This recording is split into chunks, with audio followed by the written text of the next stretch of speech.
Приятного аппетита. Как вам сегодня блюдо? Очень вкусно.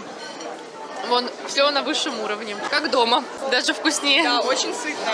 Але лепшы комплімент повару пасля сытнага абеду – гэта чыстая талерка. Бо калі ўсё з'едзена, то было смачна. І да таго ж гэта эканомна. А значыць, задача па зніжэнні працэнта харчовых адходаў будзе выканана. На гэта зараз арыентаваны ўсе беларускія школы. Трэці год у эксперыменце удзельнічае гомельская 74-я і ўжо ўнесла свой уклад у распрацоўку рэспубліканскіх кулінарных тэхналогій. Более 50 блюд было включено в технологические карты. И школы не только города, но и республики пользовались нашими технологическими картами. Сейчас мы стараемся для себя сделать следующее. Мы хотим минимизировать отходы, и для этого стараемся приготовить вкусно, по-домашнему.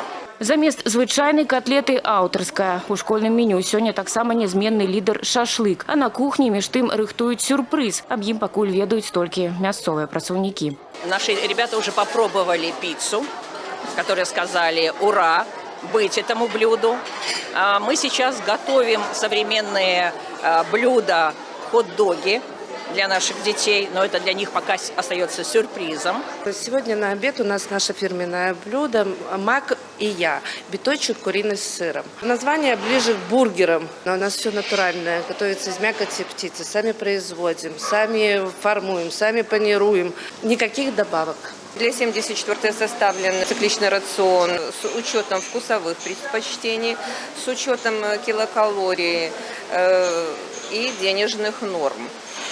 Мы старались учесть вкусовые предпочтения учащихся. В тандеме работаем с учреждением образования, которое проводит анкетирование учащихся. Мы анализируем процент отходов и меняем блюда. Подходим к процессу творчески. Пазіцыі ў меню мяняюцца штодзень. Далейшы лёс стравы вырашаюць школьнікі шляхам анкетнага галасавання. Пасля сытнага абеду старшакласніца Аліна ўжо гатова вынесці свой кулінарны вердикт. Например, и то, что нам давали.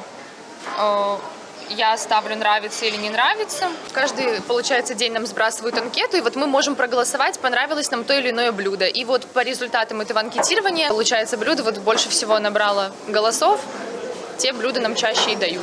Питание в нашей школе достаточно разнообразное, и вот этот вот проект помогает его еще шире разнообразить, добавить продукты, которые больше нравятся детям. У кулінарным паядынку стравы айчынныя і, так бы мовіць, заморскія. Па выніках выпрабаванняў рызота, каша і булгур сышлі ў адстаўку. Французскае фрыкасэ, магчыма, з'явіцца зноў. У лідарах піца і беларуская бульба, дранікі, бабка і бабуліны бліны ў школьных фаварытах. Дарэчы, шкоднаму картофельнаму фастфуду мясцовыя кухары знайшлі здаровую альтэрнатыву. Готовится в параковом томате.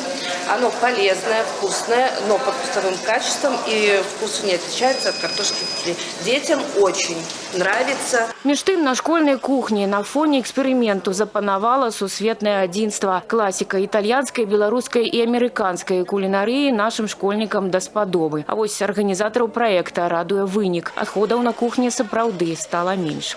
Ірына Драбушэўская, Валерій Гапанько, тэлерадыёкампанія «Гомель».